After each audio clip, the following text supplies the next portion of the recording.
मैं आता हूँ अनिल जी आपके पास। कुछ बातें बड़ी महत्वपूर्ण कही हैं दोषी साहब ने। दरअसल पूरी दुनिया में अगर आप कहीं भी देखेंगे, तो जो सभ्यताओं का विकास है, जो इवोल्यूशन है सारा का सारा, वो सारा ही रक्त रंजित है। और सारा इतिहास आप चाहे बाकी कॉन्टिनेंट्स में देखें या भारतीय कॉन्टिनेंट में देखें, भारत नाम का देश तो कोई था नहीं, वो दरअसल माइग्रेटरी बर्ड्स के ऊपर डिपेंड करता है। यहाँ बर्ड्स के मतलब सारी सभ्यताएं जो लोग आते जाते हैं। माइग्रेशन पे डिपेंड करता है कि लोग आते गए, सभ्यताएं जुड़ती गई, कारवां बनते गए, देश ऐसे ही बनते हैं या रियासतें ऐसी बनी यहाँ पर। तो लोग बाहर से आते हैं। पहले इतनी आबादियां नहीं होती थी, ना यूरोप में थी, ना अफ्रीका में थी, ना लैटिन अमेरिका में थी। अमेरिका तो पूरा माइग्रेंट से बसा हुआ है। लैटिन अमेरिका भी माइग्रेंट वाला ही देश है। इसके अलावा जो ऑस्ट्रेलिया है वो और न्यूजीलैंड है वो भी माइग्रेंट के कंट्री है देखा जाए तो माइग्रेशन को हम एक्चुअली आक्रांता के तौर पर देख रहे हैं कि जो माइग्रेंट्स आए हैं इंडिया में, कुछ पहले कुशांस आए हैं, हूण्स आए हैं, या फिर इसके अलावा सिकंदर में आक्रमण किया, उनके भी कुछ लोग यहाँ रह गए होंगे, ऐसी बात नहीं है, उनके पुरखे भी हैं। खासतौर से जब आप इसमें गिलगिट बाल्टिस्तान के एरिया में जाते हैं, तो वहां पे हुंजा ट्राइब्स हैं जो बेसिकली डिसेंडेंट्स ऑफ ग्रीक्स कहा जाता है, और उनकी उम्र भी 150 200 साल है। आपको पता है, अभी भी बहुत डॉक्यूमेंट्री अवेलेबल है उनके ऊपर जो है। तो उनकी आंखें भी नीली हैं और कुछ इस किस्म हाँ, का है। अब तो डीएनए स्टडीज भी आ गई हैं। जी, तो भारत ही नहीं, पूरी दुनिया की जो जो सारी सभ्यताएं हैं वो बेसिकली सभ्यताओं के माइग्रेशन की स्टोरी है। हम इसे अपने आप ये कैसे मान लें कि भारत एक ओरिजिनल था और सबने हम पर ही आक्रमण किया। भारत भी जो आप कहते हैं कि जो माइग्रेशन से उसी से बसा है। और एक स्टोरी ये भी है कि जो माइग्रेंट जितने थे, जिन्हें आप आयरन्स कहते हैं, वो भी बाहर से आए थे, उन्होंने द्रविडियंस को पीछे धकेला है। तो ये स्टोरी है सारी की सारी। मुझे लगता है कि इसको नए रूप से देखने की जरूरत है। इनको आक्रमण की कार्यों की बजाय इनको ये कहना जरूरी है कि ये सभ्यताओं का विलय है, ये सभ्यताओं का एक तरह से क्या गया मिलन स्थल हो सकता है। अनिल जी। दिनेश जी, ये बहुत जिसको कहते हैं कि बहुत गहरा और बहुत विस्तृत सब्जेक्ट है बेसिकली इतिहास जो है, और इसको अपना देखने का एक नजरिया होता है। एक नजरिया ये होता है महिमा मंडित करना। तो नाइजीरिया के एक बहुत बड़े नॉवेलिस्ट हुए हैं चिनुआ अचेबे।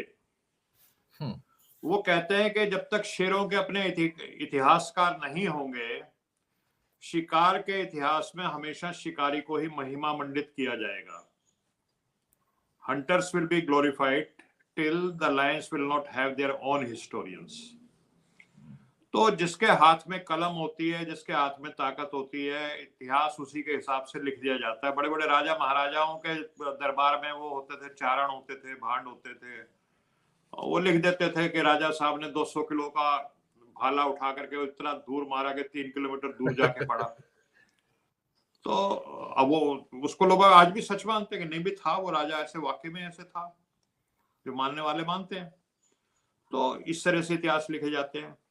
लेकिन आप इतिहास को क्यों लिखना चाहते हैं, इतिहास को क्यों पढ़ना चाहते हैं, ये भी एक अपने आप में बात है।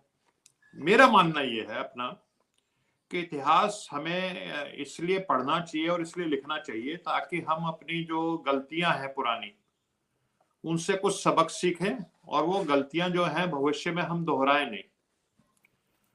अब मान लीजिए मुगल की बात आती है, जैसा जिक्र भी किया मेरे से पूर्व वक्ताओं ने। मुगल जो था, मुगलिया जो शासन था, वो कोई कहे कि वो मुस्लिम शासन था, मैं नहीं मानता। वो चंगेज खान के वंशज थे, तैमूर लंग के वंशज थे, मंगोल थे। और वहां लड़ाकू बहुत जो है, चंगेज खान के जमाने से वो जो ट्राइब थी हमेशा लड़ाकू रही है। बिल्कुल घोड़ों पे सवार होकर एक एक दिन में 300-300 किलोमीटर कवर कर लेती थी उनकी फौज। जो आज भी जो इराक वार हुई जिसमें रेगिस्तान में अमेरिका की फौजें दौड़ी मोटराइज्ड व्हीकल्स में, वो 300 किलोमीटर कवर नहीं कर पा रही थी एक दिन में। तो चंगेज खान की फौज घोड़ों में बैठ करके वो उस पे अपना कच्चा मांस रख लेते थे, पानी रख लेते थे और दौड़ते दौड़ते ही खाते पीते थे। गजब पोस्ट। तो ये जो मुगल जो है ये उन्हीं के वंशज हैं जो भारत में आए।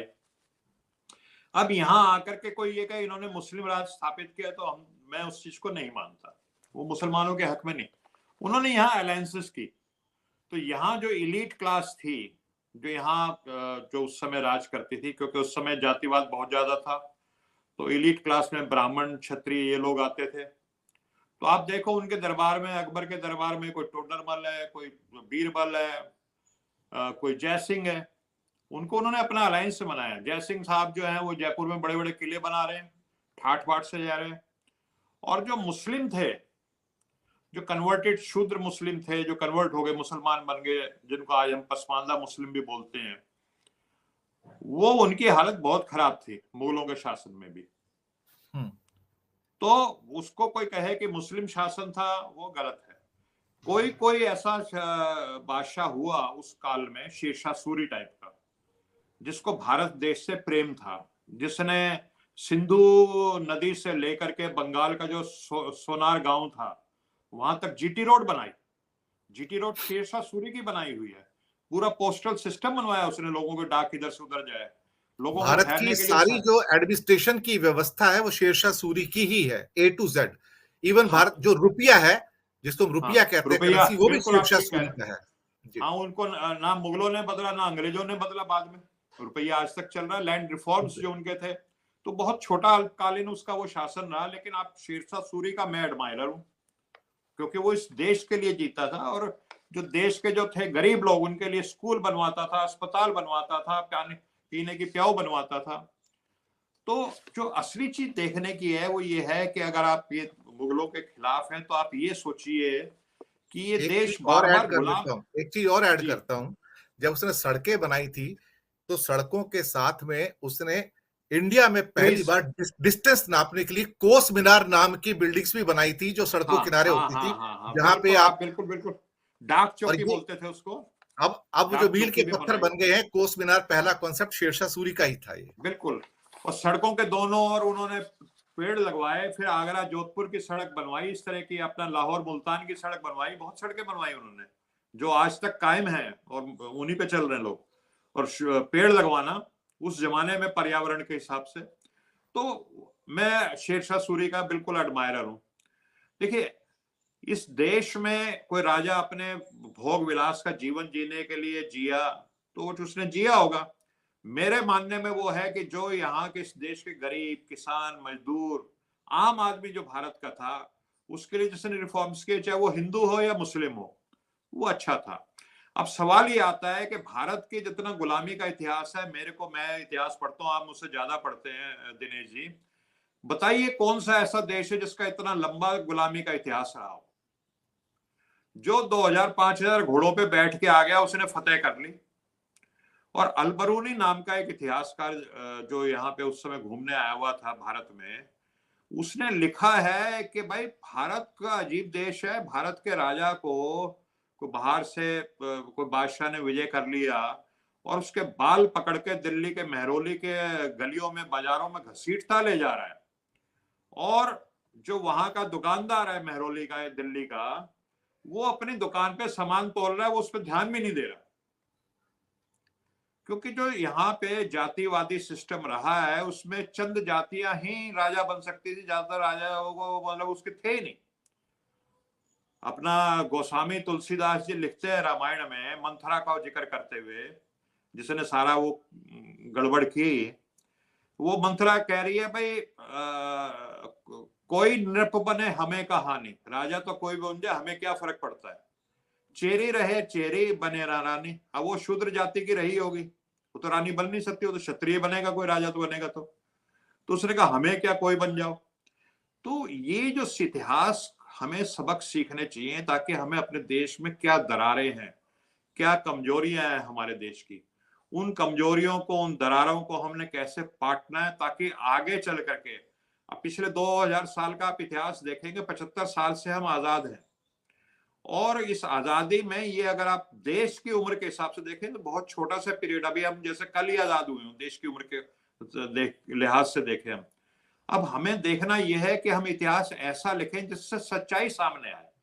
इतिहास ये समझ लीजिए कि जैसे कोई रोगी जो है, वो अपने बीमारी के लक्षण बताता है, या जैसे पोस्टमार्टम करते हैं कि ये रोगी की मृत्यु क्यों हुई, तो उससे डॉक्टरों को इलाज में मदद मिलती है आगे, भाई इस तरह की बीमारी ना हो, इसका कैसे अच्छे से अच्छा।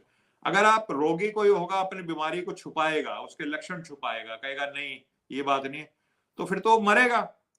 अगर हम देश से प्रेम करते हैं तो हमें देश के सच्चे इतिहास को सामने लेकर के आना है, ताकि उससे सबक सीखते हुए भविष्य में हम एक, जिसको कहते हैं ना, वैभवशाली सशक्त राष्ट्र बनाने की या विश्व गुरु बनने की जो बात है, वो तभी होगी जब हम सच्चे इतिहास को सामने रख के चलेंगे। झूठ की बुनियाद के ऊपर हम इतिहास को, पाकिस्तान भी करता ही काम, पाकिस्तान ने हमसे पहले शुरू कर दिया। आप देख लो पाकिस्तान कहाँ है, गर्त में जा रहा है। तो हम पाकिस्तान के रास्ते पे चल रहे हैं दिनेश जी, अगर हम इतिहास को, अगर सच्चे इतिहास को हम लेकर नहीं चलते। और जिसे ये मतलब जिसको कहते हैं कि आग से खेलने के बराबर है दिनेश जी। वही तो कर रहे इतिहास हैं को नहीं, उसमें रिसर्च होनी चाहिए, जो सच्चाइयां हैं उसको सामने लाना चाहिए। अगर हमारी कोई कमजोरियां रही हैं तो वो भी सामने आनी चाहिए, भाई ये हमारी कमजोरियां हैं, ताकि आगे वो कमजोरियां ना हो इस देश में।